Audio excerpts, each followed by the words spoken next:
Good afternoon. It's 1 o'clock on Wednesday, December the 1st, and we're going to call today's meeting of the Planning Advisory Committee to order.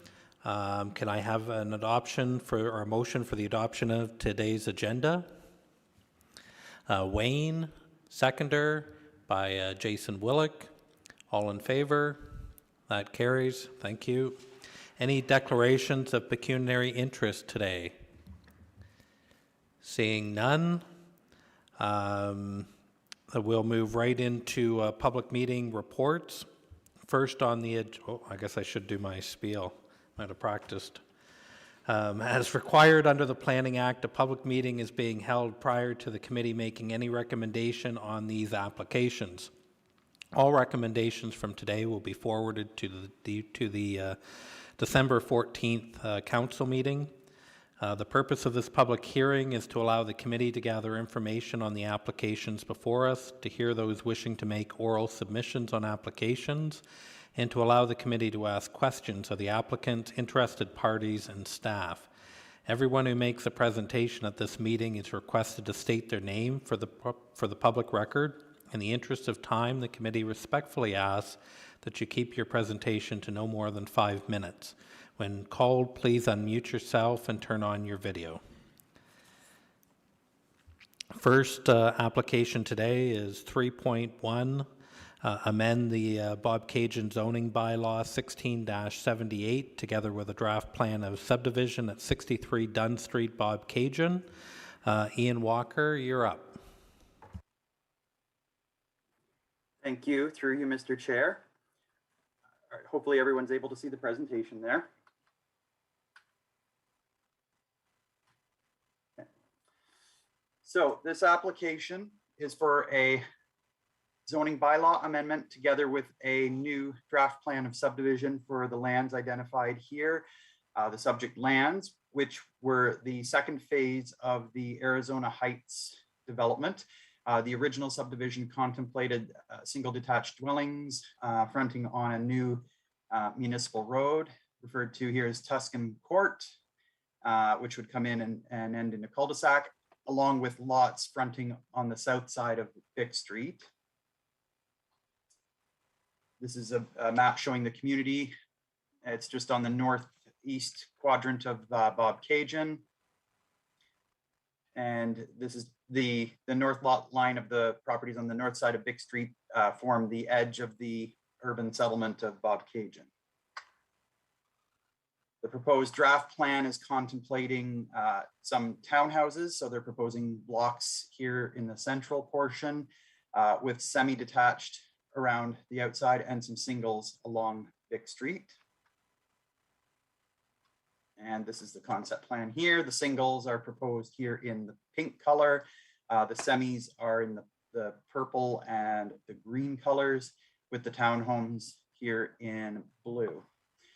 So since the time of writing the report and with sending a public meeting notice, a number of members of the public that are fronting along Bick Street, as well as former County Road 49, have also identified an interest, as at least one person on Sedona Court has also identified an interest in knowing what's going on with this application and have a number of concerns that have been received.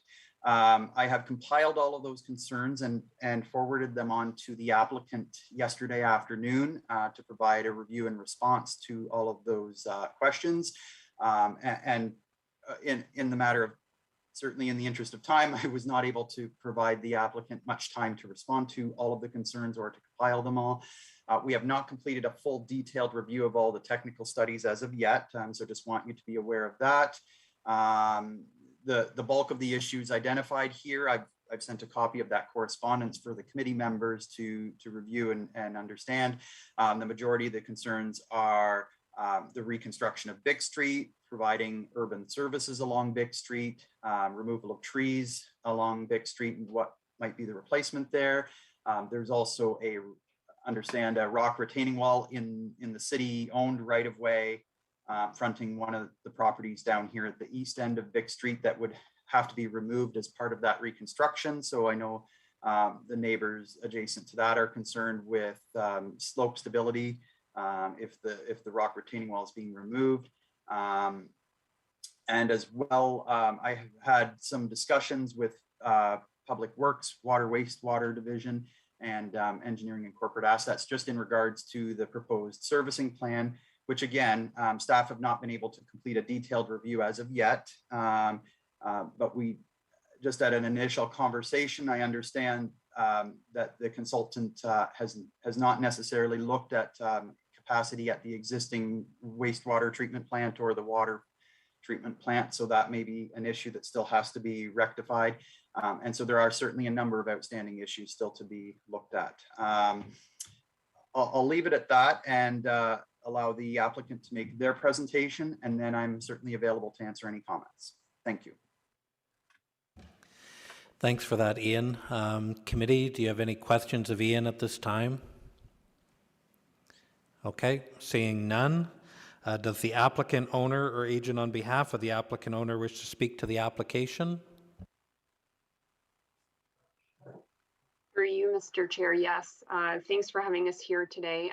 My name is Diana Kay. I'm a planner with DM Wills Associates Limited in Peterborough, and also the consulting planner on behalf of Elm Developments for the Arizona Heights Phase 2 subdivision. So in addition to staff's comments, I just wanted to provide a bit of an overview with respect to the development plan for context, and also to provide some of the key development requirements and work that we are completing in support of the proposed subdivision. As Mr. Walker has mentioned, we did receive the public comments yesterday. We have gone through them. However, we do need some more time just so we can review them in detail and provide a comprehensive response. So our team will be responding to each individual comment that we received in detail, and this will help initiate that dialogue with the neighbors on Vic Street, and that way we can start addressing their concerns immediately. So just an overview of the draft plan. It is proposing to create a total of 70 residential lots, 6 for single detached dwellings, 36 semi-detached dwellings, and 6 blocks for a total of 28 townhouse units. You may recall this subdivision coming forward under a different plan. That plan had lapsed, and through discussions with the city, there was an opportunity to revise the plan to be in more conformity with provincial policies that are looking to increase intensification and density within the urban areas, Bobcaygeon being one of those urban areas. So through the provincial policies, and including the growth plan and the provincial policy statement, development is required to be directed to settlement areas that provide for a diverse range and mix of housing options. And that includes offering options for additional residential units and affordable housing to accommodate the needs of all households. The city is also required to meet intensification targets that are provided to them through the growth plan, and this plan will help promote those higher densities and meet those intensification requirements in their built-up area, this being Bobcaygeon. In addition to that, the city's official plan also encourages the provision for a broad range and mix of housing types to meet the needs of current and future households. So an amendment to the official plan is not required because it does contemplate a mix of densities, and through provincial policy as well as municipal policy, we are also directed to use municipal services when available. It is the preferred form instead of going through private individual or communal systems. So because municipal services are available, we are inclined to connect as a result of provincial policy and municipal policy directing us to. As part of the draft plan of subdivision, a rezoning is also required to permit a variety of housing types. The zones that we're proposing are consistent with those that are existing in the Bobcaygeon zoning bylaw, so the urban residential type 1 and type 2 zones, which permit single detached and semi-detached dwellings. Any townhouse development within Bobcaygeon has to go through an amendment. Bobcaygeon zoning bylaw is from 1978. It doesn't really contemplate townhouse development or implement that. So anytime you're looking at higher density in Bobcaygeon, until such time as the zoning bylaw is updated, we have to go through amendments. So we're sort of working with the plan here or a zoning bylaw here that doesn't quite align with those higher densities that the province is mandating municipality to review and consider in their future developments. I just wanted to touch upon the supporting studies, providing an overview of some of the questions that were provided to us, the concerns that were stated by the public. I think maybe going through some of the studies, demonstrating that we are doing the work to alleviate those concerns. So part of this application, we were required to submit hydrogeological and geotechnical reports. And those reports investigate the soil characteristics, the groundwater depth, and the infiltration rates. And this was to demonstrate support for the stormwater management design, as well as any civil works, including site preparation, excavations, water, sewer servicing, and stormwater management. So the recommendations out of those reports were considered when doing the functional servicing report for municipal services. Through the functional servicing report, it confirmed that the serviceability of the development on the subject site. We know that there is no existing municipal water supply on Big Street, so we are required to extend those to provide water servicing to the subject property. It has been confirmed through the study that there is sufficient water capacity and pressure to service the development, and that there is an existing sanitary sewer located in the phase 1 development. There's also one located on County Road 49, but in order to mitigate and limit the amount of traffic disruption, the preferred option is to service all the phase 2 lands from the phase 1 development. And so a servicing easement has been proposed on the draft plan. The existing storm sewer will require some upgrades from County Road 49 in order to accommodate the development. So that work has been demonstrated through the functional servicing report and with the city for review and comment. With respect to stormwater management, the report determined that there were stormwater management controls required. One of the options reviewed and preferred option was determined that a landscape detention basin and discharge would be proposed for the storm sewer on County Road 49. So a portion of the phase 2 will discharge into the phase 1 storm facility, and the quality will be managed by an oil grit separator and the existing phase 1 swim facility. The SWIM also looked at stormwater management, abbreviated version SWIM, also looked at phosphorus loading, and that can be managed and mitigated through the development. And so there were a variety of approaches within the stormwater management that were proposed that demonstrated the site can be supported. And again, this report was submitted to the city for review. We haven't received comments yet, but look forward to receiving those. With respect to traffic, a traffic impact study was prepared, and it reviewed the potential and existing traffic conditions of the study area, including the collection of traffic volumes. It analyzed and investigated both the morning and afternoon peak flow hours, as well as the current and future traffic scenarios, and also analyzed whether or not auxiliary lanes were required in order to support the development. So it was anticipated that through this development, there would be approximately 11 cars entering and 32 cars exiting in the morning peak hours, and approximately 32 cars entering and 21 exiting trips during the afternoon or around the evening peak hours.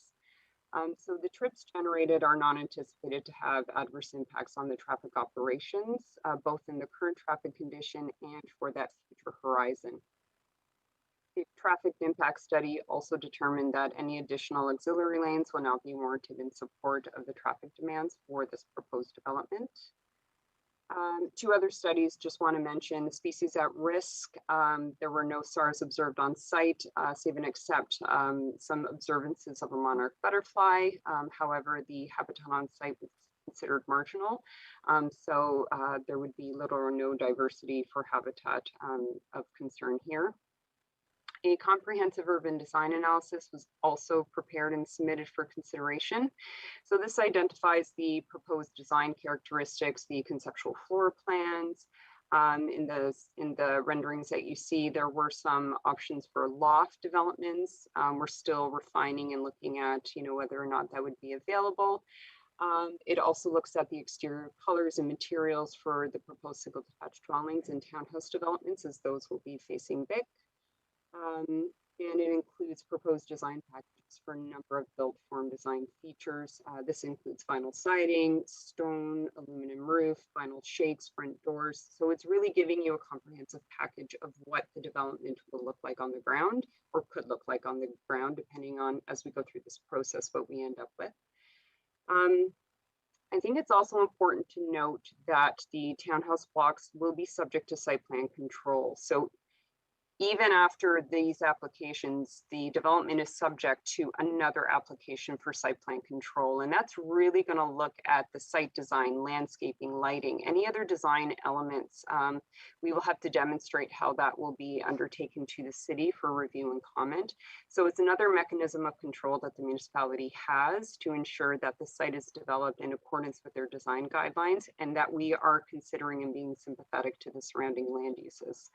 And then that gets registered on title. So even any subsequent owner has to make sure that they meet the standards subject to the site plan control. Through the process, our team was required to consider how the proposed development would support affordable housing options.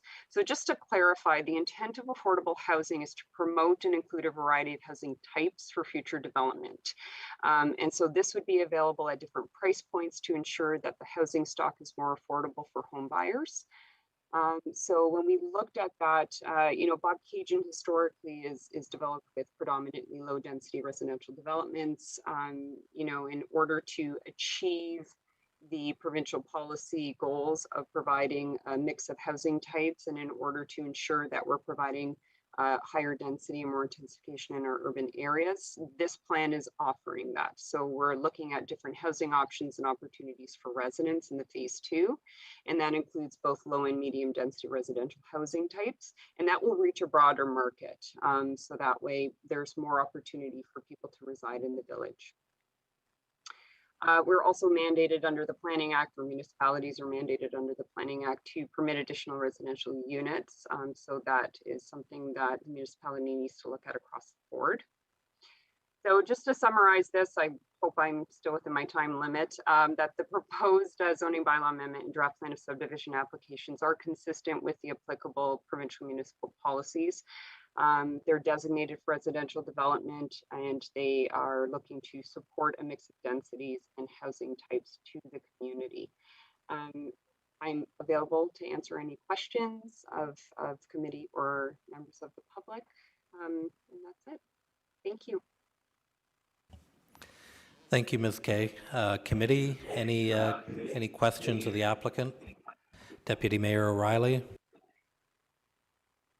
Thanks very much, through you, Mr. Chair, to Diana. Good to see you. A long time no see since you left the city of Kawartha Lakes. Anyways, the functional servicing report. You were talking. Have you done much work in the city around? You mentioned water and sewer around the capacity. Are you hoping to? That'll be coming forward. I realize, but have you obviously have looked into to some degree? Through you, Mr. Chair. Yes, it's great to see you too, Councillor O'Reilly. We have looked into it. The report is quite robust. It is sitting with the engineering department. We don't have any comments yet, so it's difficult to kind of have that deep dialogue, because we're not sure what we're going to receive back from the engineering department. But obviously, we need to work through any items that they flag. So it is an ongoing discussion at this point. Just to further, so you think maybe many of the concerns that have probably been expressed will be able to do through site plan, a number of them will be hopefully be addressed through that, but we'll wait and see for what comes out of the public meeting today. Absolutely, through you, Mr. Chair. I did read some comments and concerns with respect to connecting to municipal services. That is a different item, our development is required to connect to municipal services. The city does have a bylaw that compels when municipal services are available that the people who are surrounding the services are either connecting or pay for the future connections. So that is a comment that we are going to dig deep into and have that dialogue with the residents to give them an opportunity to understand where that comes from and what it means at the end of the day, and work with the city with respect to those service options. Thank you. Mike Barkwell, you had a question? Yeah, my question was similar to Deputy Mayor, was about the functional services. I think your report was in June of this year and has been with engineering. I guess it's to Ian as well. It is like they've been planning this subdivision. You might have made some changes for over 2 years now. And is it unusual for the city to not get back to you within 6 months of submitting a report to have some comments? Because that's one of the critical issues that you have to move forward with. And I don't understand why there's a mix of things that you're considering. And the second question was about affordable housing. And I think what you were describing was attainable housing, that you're having it at a price point rather than 80% of market. So I just wonder if that's a distinction that you're making. I'll just answer through you, Mr. Chair, in answer to Member Barkwell's question about timing. So the pre-consultation committee meeting that was held between DM Wells and the city was January of 2020. The applications were actually first submitted in August of 2021. So that being about 4 months ago, it was an incomplete application, and it was finally deemed, the final pieces came in October. It was deemed complete October 20th, which was, let's say, about 45 days ago. The application was circulated about 2 weeks after that at the beginning of November. So November 4th or November 5th. So this is typical for this size and magnitude of development, that we would not have a full detailed comprehensive review for a subdivision back at this public meeting. I appreciate that. Thank you, Ian. And through you, Mr. Chair, staff is working very hard. I will say that they're doing a really great job keeping us informed and moving through the process. There's no concerns from our end with respect to how long it's taking. It's a big project. There's a lot of things to consider, and you know, they're keeping us up to date as much as possible. So thank you to staff for keeping us informed and working with us through this project. You know, before this application, you know, I remember Arizona Heights from when I was at the city, so it's long, but we're getting there. So, you know, one step at a time. And yes, just to clarify the language, I think affordable housing, there is some discrepancies with how we're using terminology, and in some cases interchangeably. I know some people are thinking that it's sustainable housing, which it's not. In the official plans and the policy documents, it's being called affordable housing, but you know, attainable is a more appropriate word. So it's really trying to understand what the words mean and how we apply them. So hitting those different price points to ensure that opportunity for housing is open to more people than just the ones who can afford a single detached dwelling on a big lot. We know that's not the case. So we need to reach out to other people, because housing should be something that, you know, is a right for everybody. Thank you. Thank you. Any further questions of the applicant committee? Okay, seeing none. Is there anyone from the public who wishes to speak to this application? We have Linda Britton online.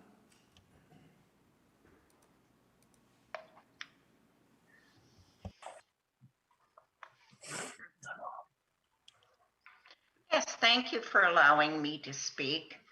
We are the original residents on Bick Street. We've lived here for 52 years. It's been a wonderful place to live, retire, raise our family in, but we have a lot of concerns. There's only 7 houses. We are in the original township of Rowland in the country.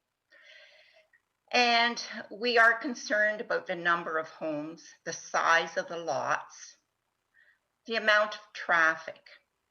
the way the plan is set out, the first street is 300 feet from County Road 49. In Dana's a traffic report there, she stated that during peak hours, it'd be 11 to whatever. If there's 11 cars backed up onto our street, I think they're pretty well going to be up at the first entrance of this new street that's going in.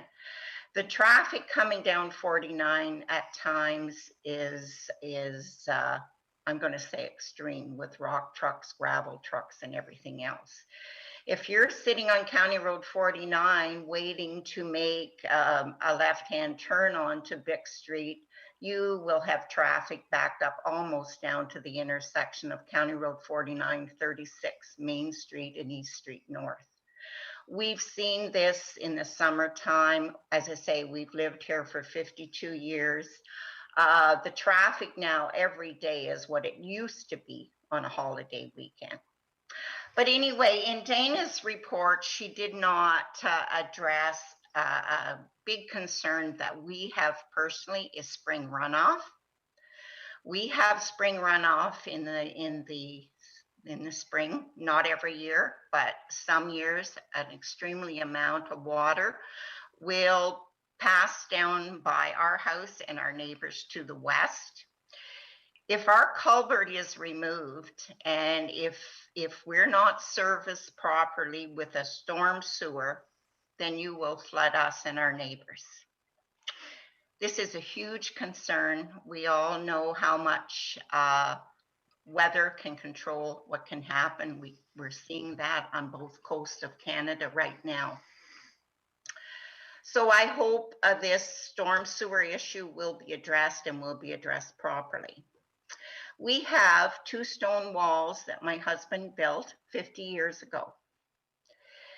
And unknown to us, I guess over the years, we didn't realize that the lower one is on city property. So apparently if they're urbanizing our street, that stone wall has to go.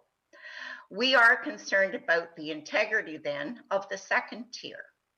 You take the first one out, what happens if the second one collapses? Our septic bed is in our front lawn and the weepers are ending just back a bit from the second tier of the stone walls. Plus we have mature trees there that we are concerned about. So we're anxious to see who is going to be responsible if there is an issue there with the second tier stone wall, and also the trees.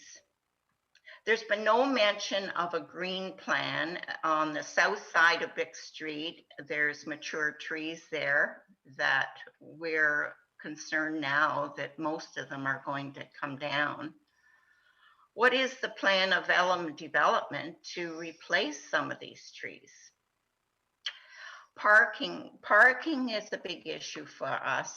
The setbacks that LM Development is proposing, where are these vehicles going to park? Most houses do have 2 vehicles. Are they going to be parking on the street, on Bick Street? Where, when you're putting so many houses in a small area, where do people park? I personally, I don't know what else to say other than this is a huge impact on all our lives.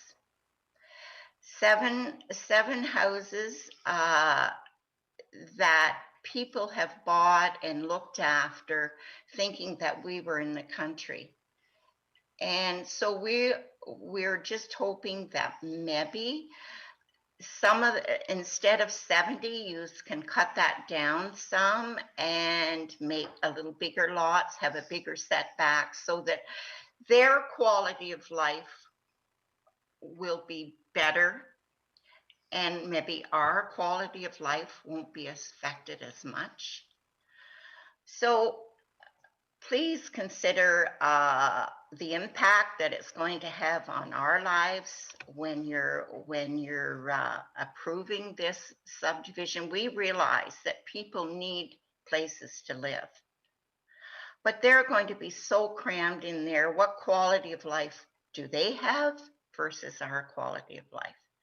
And one more question, what is affordable housing? Like, what type of range are we talking about when we are talking affordable housing?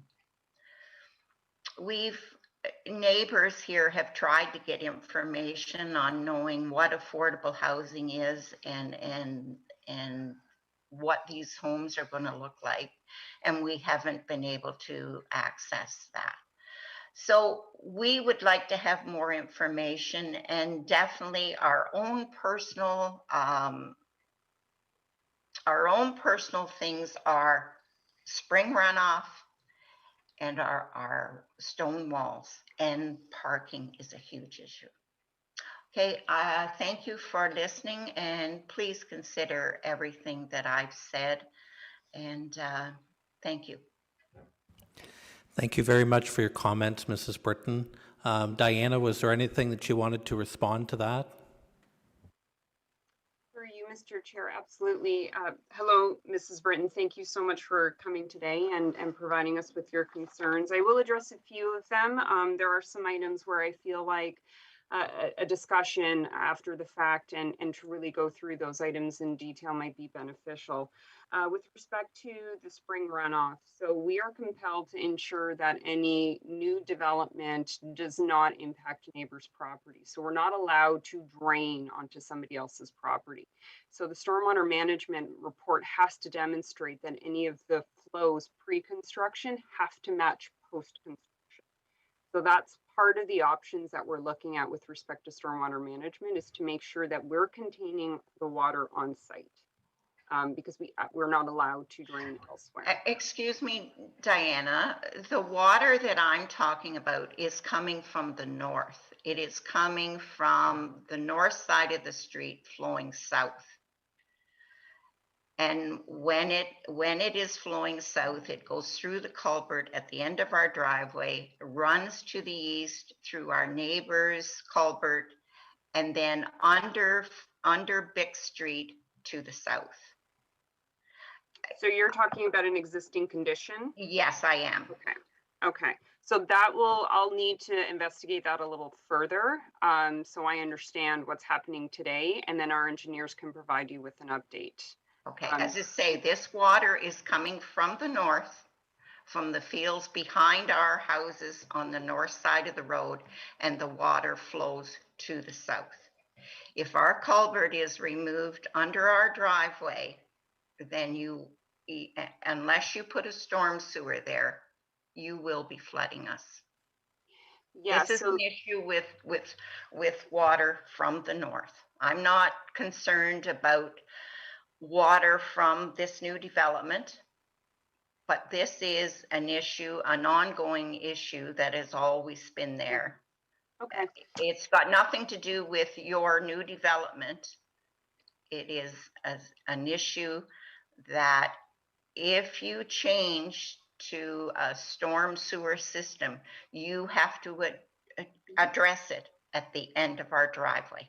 Okay. Absolutely. Yeah, absolutely. So you're speaking more about the fact that we need to urbanize this area, which is a requirement through the city.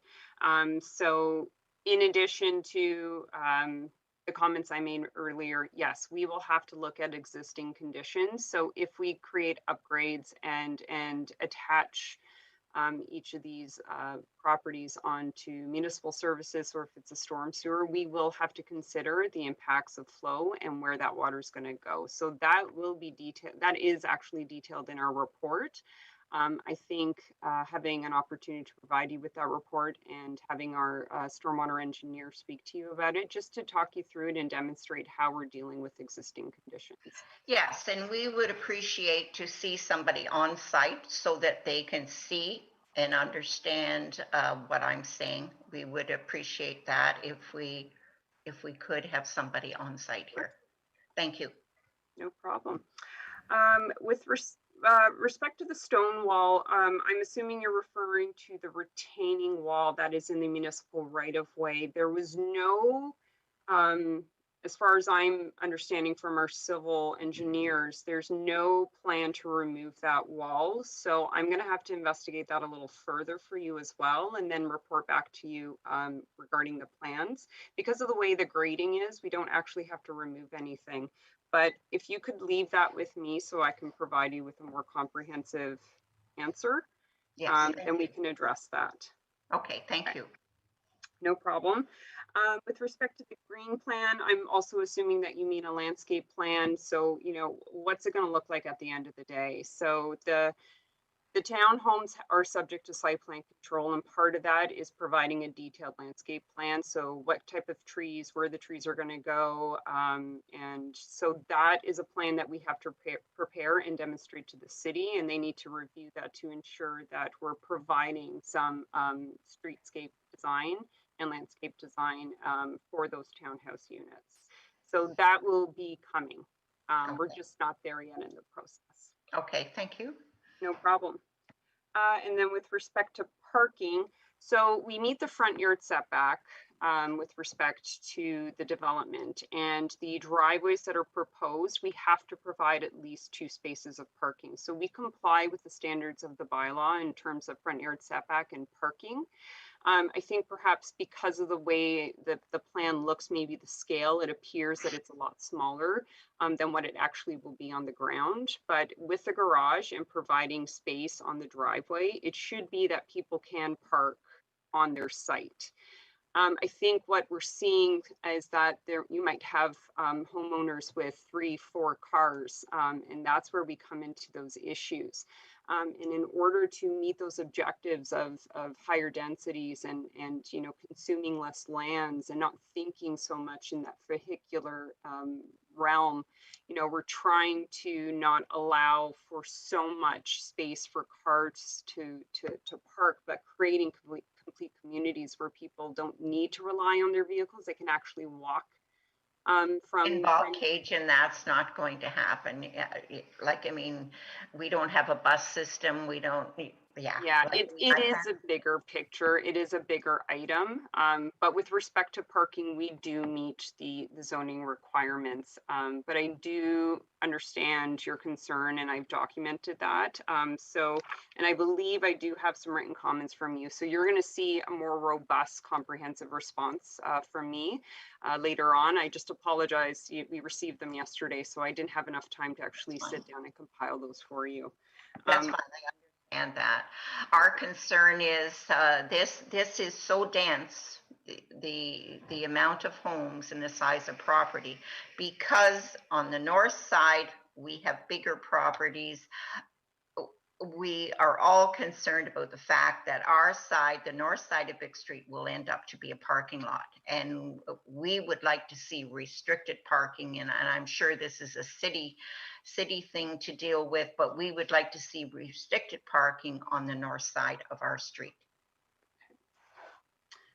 Noted. And the last item was affordable housing, and it is subjective. You know, what is affordable? It depends on the person. It depends on the lifestyle. So I think this is a conversation that, again, that we can address and have outside of this meeting, just to really hone in and provide you with that information as we go through the development. And depending on the product that we end up with, you know, if there are bungalows with lofts, or 2 stories, which would be the max that would be allowed under the current zoning anyway, that will really start to inform those price points. So as we move through this project, we can absolutely provide you with updates on what that looks like. Okay, thank you. You're welcome. Oh, okay, thanks, Diana. Is there anyone else from the public who wishes to speak to this application? We have Carol. I think Carol's with Randy Vickers as well.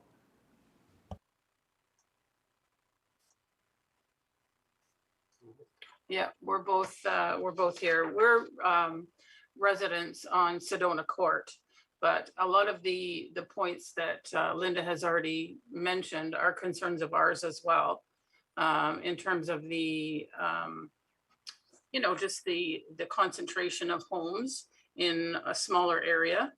On Sedona, there's 19 lots.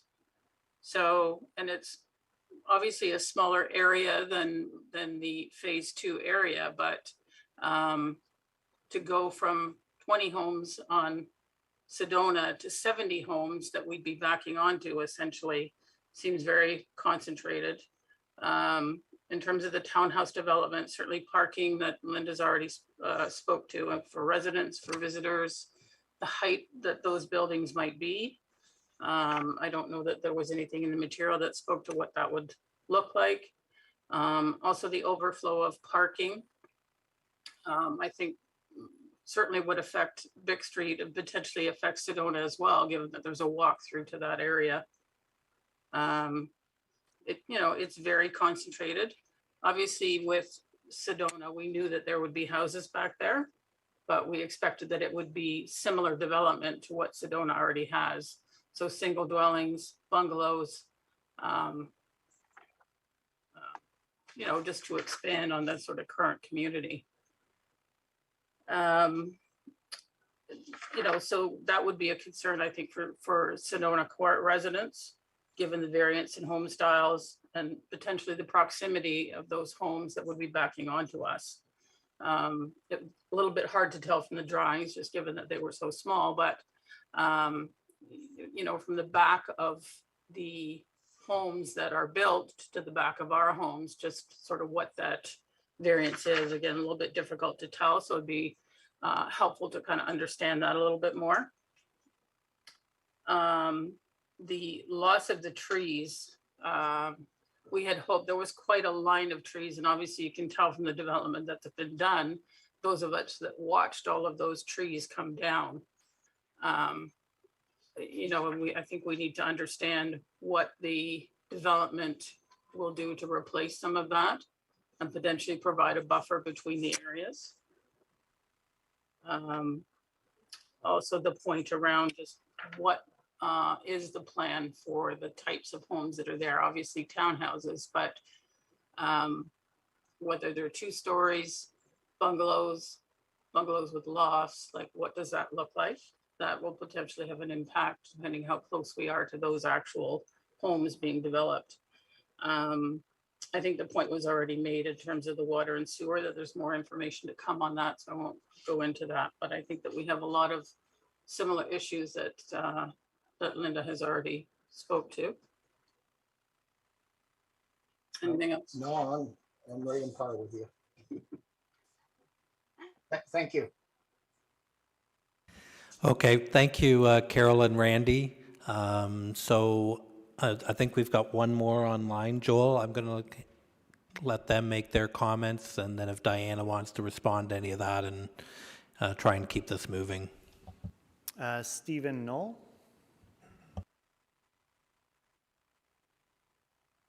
Hello, thank you for hearing my comments today. We just moved here in September of this year. Nice home.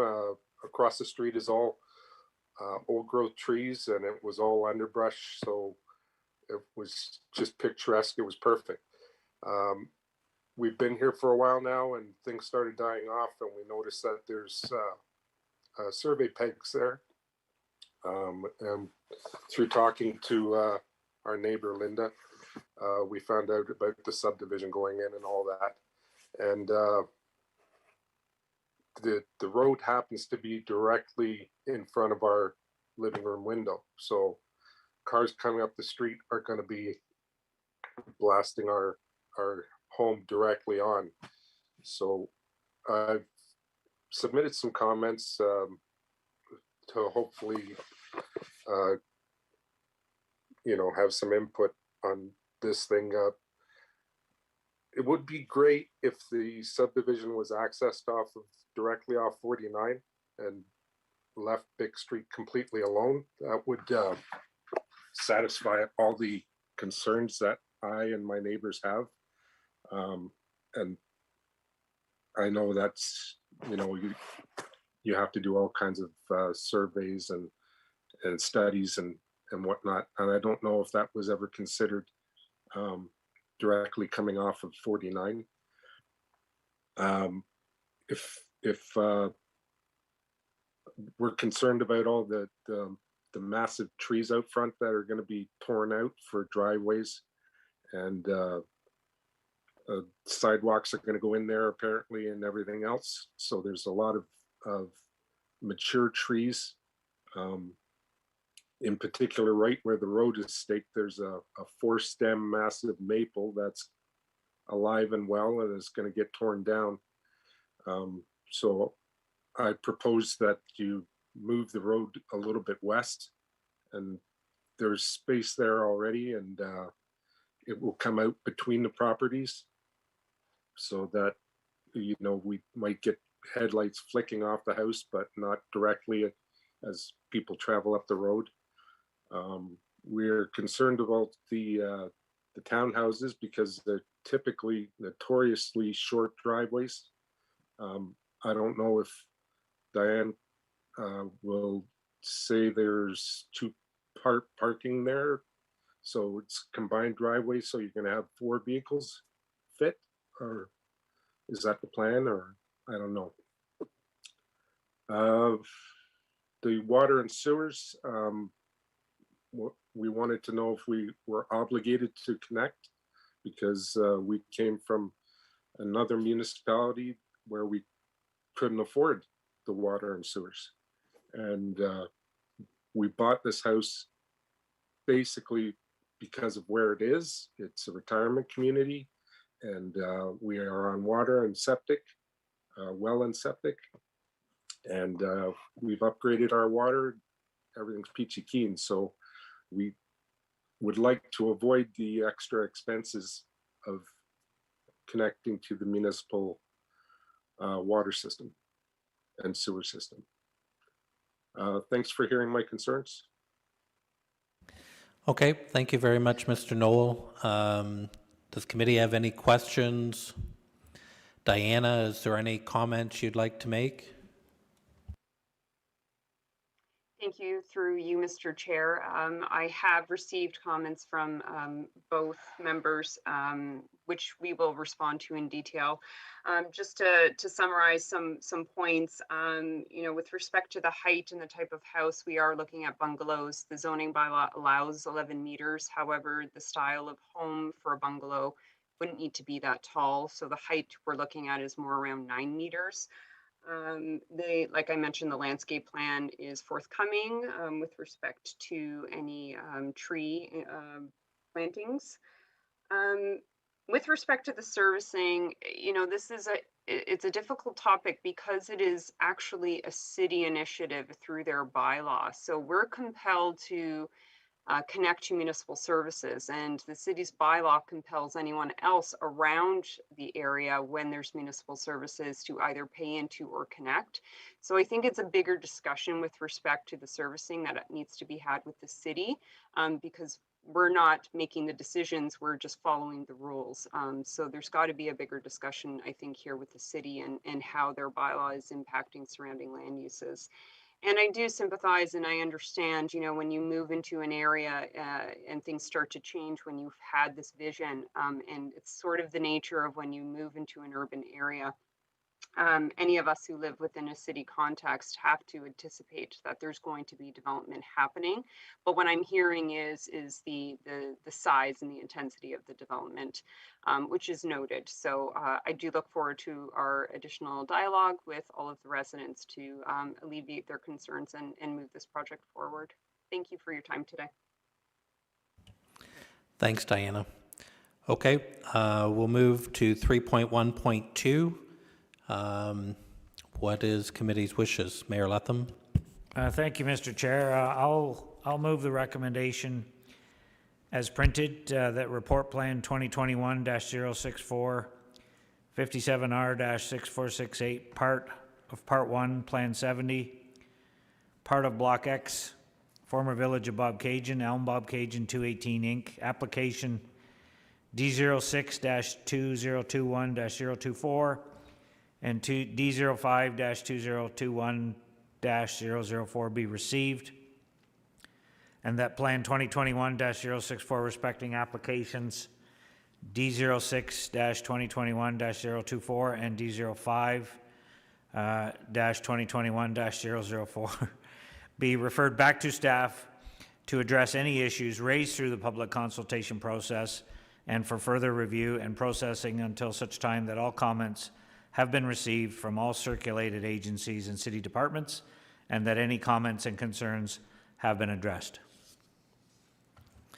Thank you. Is there a seconder for that motion? Wayne Brumwell. Any discussion? Okay, seeing none, calling the question. All in favor? And that motion carries. Thank you. That brings us to 3.2 on our agenda. Plan 2021-065, amend the City of Kawartha Lakes official plan and Township of Ops zoning bylaw 93-30 at 1407 Elm Tree Road. Mark LaHaye, go ahead. Good afternoon, members of Planning Advisory Committee.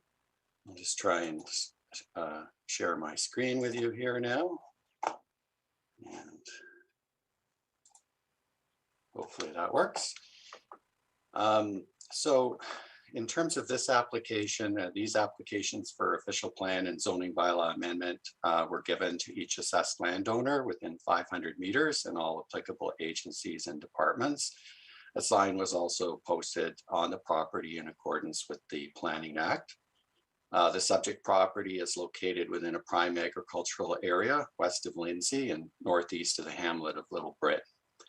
The subject property, which extends from Elm Tree Road to Mar Road, consists of a mix of cash crop and livestock operations and is located on the west side of Elm Tree, south of Dewdrop Inn Road in the geographic township of Ops.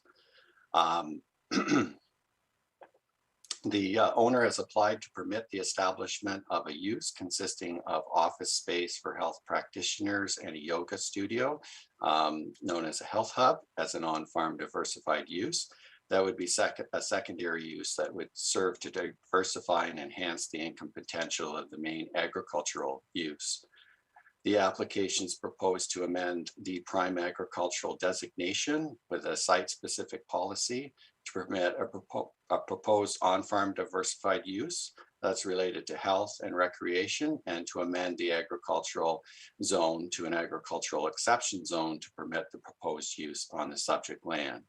The proposed rezoning would also include site-specific development standards, such as a reduction in parking and loading requirements, and to recognize the proposed use with an existing outbuilding.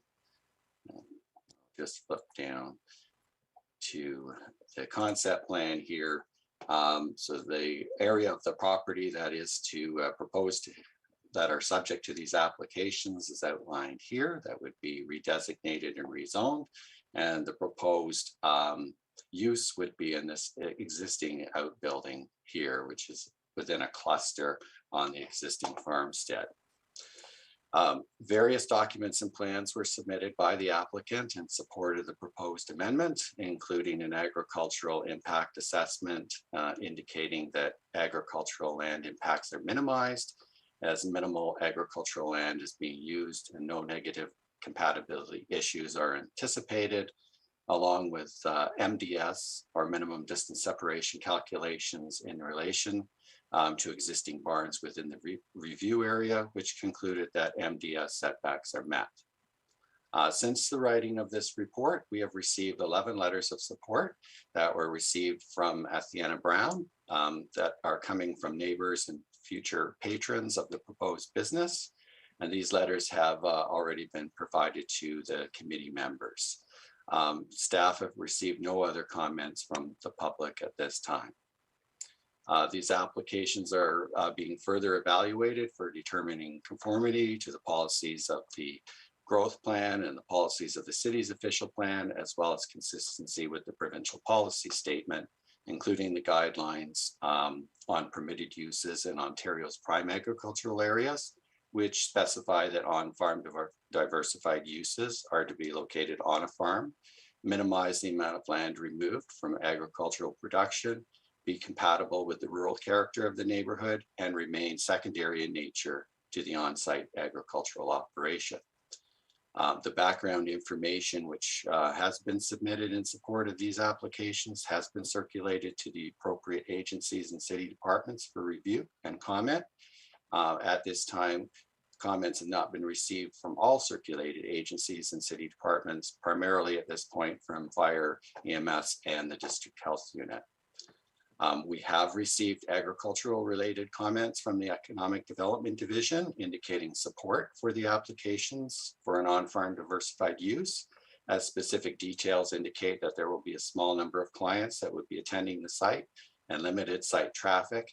And given the limited land that will be removed from the cropping area simply for access lane, and that the use will repurpose an existing unutilized existing farm building within the homestead area, the proposal will not affect the existing nor neighboring farm operations. Furthermore, the proposal fits well with the intentions of criteria that have been outlined by the province, as it is located on agricultural land, and there is a large active agricultural cropping operation well established on the property, which will continue in the future.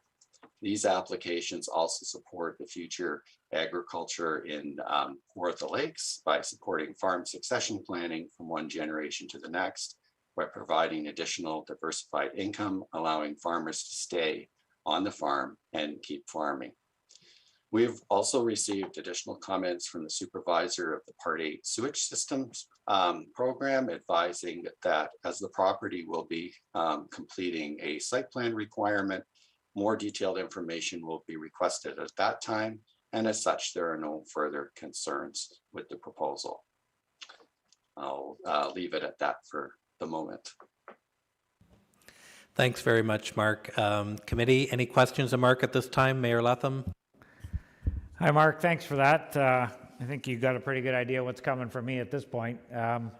You had so many good things to say about the application, you talked me right into it. So would you have any objections to this committee recommending to council that this be approved? And you could advise the outstanding agencies, fire and EMS, that they have 2 weeks to get their comments in before this comes to council, or we're going to move forward with it, or are we, I think it seems the concerns you brought up can be dealt with at site plan. So are we leaving you at a comfort level there, sir?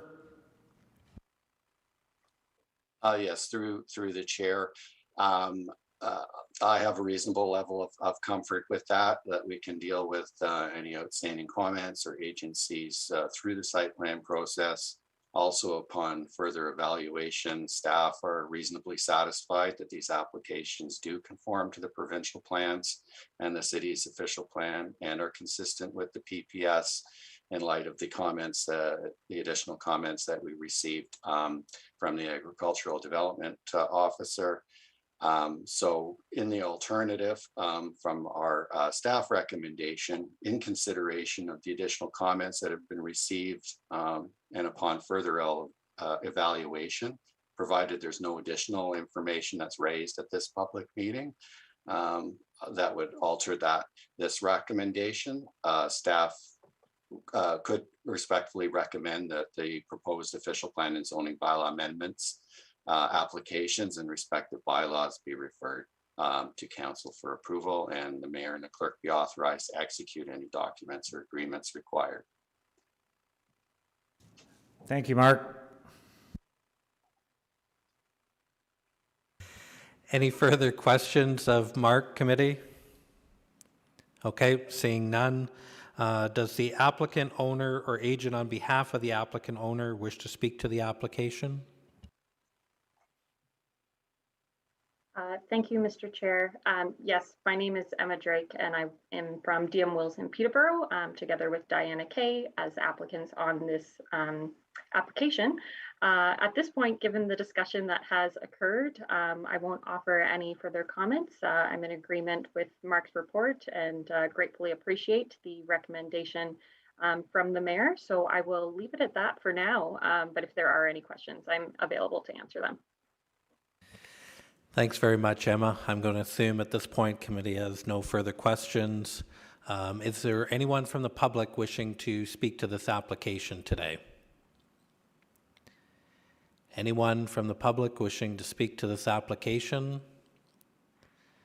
Third and final call. Anyone from the public wishing to speak to the application? Okay, seeing none, we'll move to 3.2.2, committee, Deputy Mayor O'Reilly.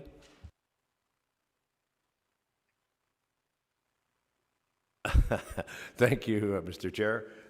Through you, I'll move the recommendation of the report plan 2021-065 respecting part lot 19, concession 1, geographic township of Ops, identified as 14.07 Elm Tree Road, Keith and Donna Buckley, application D01 2021-004 and D06 2021-026 be received, and the applications respecting the proposed official plan amendment and zoning bylaw be forwarded to council and for the signature of for approval, and that and also for the signature of the mayor and clerk, or whatever the proper words are. Thanks very much, Deputy Mayor O'Reilly. Is there a seconder for that motion? Jason Willick. Any discussion?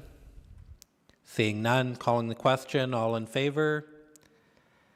And that carries. Thank you very much. At this point, that concludes this public meeting being held under the Planning Act, and it is now adjourned. Thank you, everyone, for your time. That brings us to item number 4, deputations. We have none. Correspondence, we have none. Regular and returned reports. Acting Director Hawley would like to update the committee on the planning spreadsheet. Director Hawley. Thank you, Mr. Chair, and thank you for allowing me to provide an update on that planning approval spreadsheet. I know Member Barkwell has been has sent a couple of emails, and we finally had the ability to work with our IT department to create an external portal so that members of Planning Advisory Committee can go directly into our system to look at it. So what would happen, instead of us bringing this forward in paper form with large spreadsheets, you'd be able to just simply go in and view it from your home computer and take a look at it. I agree with Member Barkwell. It's probably a better idea simply because A, you can take a look at it whenever you want. B, we don't have to go through and sort of create a second paper version that's more condensed. So it's a lot of work to sort of create 2 versions or hide cells. So I think it's going to be easier for everybody to be able to go in and take a look at that. We're just sort of testing it right now just to make sure that it works, and it should hopefully be live within the next month or so. So then you can go in and take a look at the entire spreadsheet.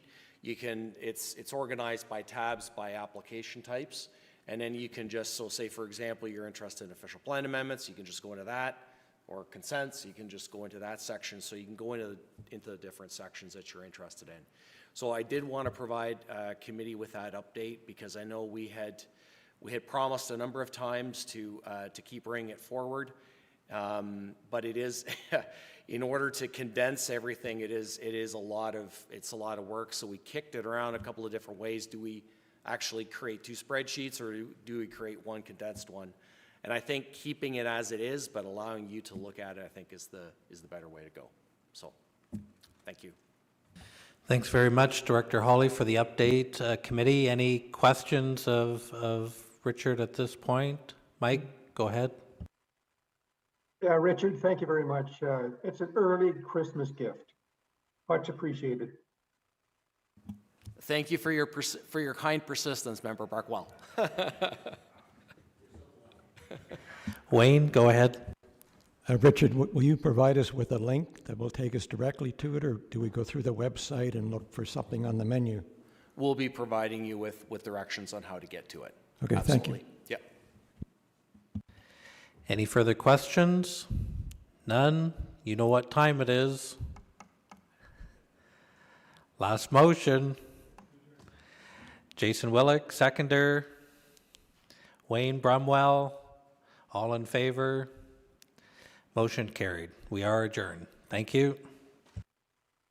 You'll have some early reading for Christmas.